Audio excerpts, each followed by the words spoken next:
انا متاكد بلي كتسمع قانون الجذب وكل شيء كيهضر عليه، وكاين الناس كيقولوا هذا القانون صحيح، وكاين اللي كيقولوا هذا الشيء غير تخربيق. وانت كمشاهد غادي تكون دايخ من هذه الفيديوهات. اجي نقول لك بعد، عمرك حلمتي بواحد الفكره وامنتي بلي غادي توصل ليها ودابا غادي تكون وصلتي لها؟ عمرك كنتي شاد التليفون ودير بالك مع صاحبك وواحد شويه هو يصون؟ هنا بالضبط خدمتي قانون الجذب.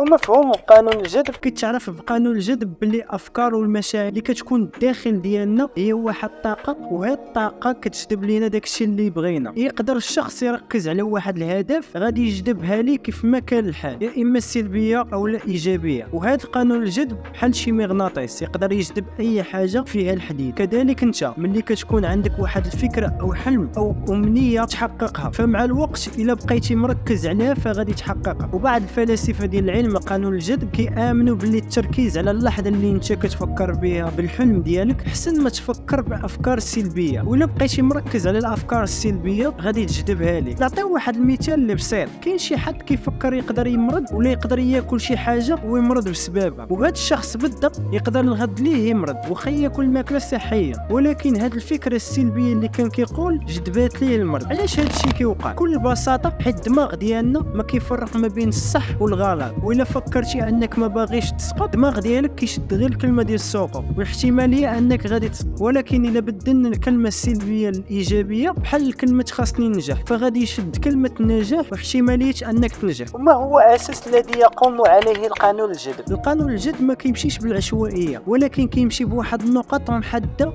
وواحد القواعد. وقبل ما نعرفوها نفهموا بعض الاساسيات ديال هذا القانون. اهم حاجه في هذا القانون الجذب هو فكره، هو ان تكون عندك واحد الفكره ولا كنتي مقتنع بهذه الفكره من الداخل ديال عقلك فهي قابله تحقق لك في ارض الواقع. فمثلا الا كانت الافكار ديالك كتدور على السلبيه، فهاد الافكار غادي تاثر عليك وعلى حياتك. فالا كانت الافكار ديالك على انك انت منحوس وما عندكش الزهر، فتاكد باللي كاع الظروف ديالك غادي تحول لك ضد ديالك وغادي تثبت لك باللي انت منحوس. ولكن الا كنتي كتفكر بايجابيه غادي تغذي بها عقلك باللي انك انسان يمكن ليه تتغلب على الصعوبات والمشاكل اللي كتواجهك وتقدر تلقى لها الحل. فهنا غادي يكون هاد الافكار اولا التفكير من الصالح ديالك. الخطوات تطبيق القانون الجذب. هنا غادي نديروا بعض الخطوات اللي باغي يطبق قانون الجذب بطريقه صحيحه. اول حاجه هو تاخذ واحد القرار وتحدد الهدف ديالك اللي باغي تحققه. تقدر تكتبها في شي ورقه وتعلقها في شي بلاصه وتولي كل نهار تشوفها باش تبرمج عقلك الباطني وتزيد تامن بها اكثر. والخطوه الثانيه هي انك تخيل داكشي اللي باغي تحقق، حيت عمليه التخيل كتخليك تحدد واحد المسار العصبي في عقلك اللي كتحقق لك وتخلق لك واحد الفجوه ما بين الواقع والخيال. ومن بعد ما انت كتخيل ضروري كيرافقك واحد المشاعر. طبيعه الحال خاص تكون المشاعر ديالك تكون صادقه وما فيهاش السلبيه، وهاد المشاعر كتخلي لك واحد القوه والدافع باش تحققها في الارض الواقع. فإلا ما كانش المشاعر ديالك صادقه وايجابيه فما غاديش تحقق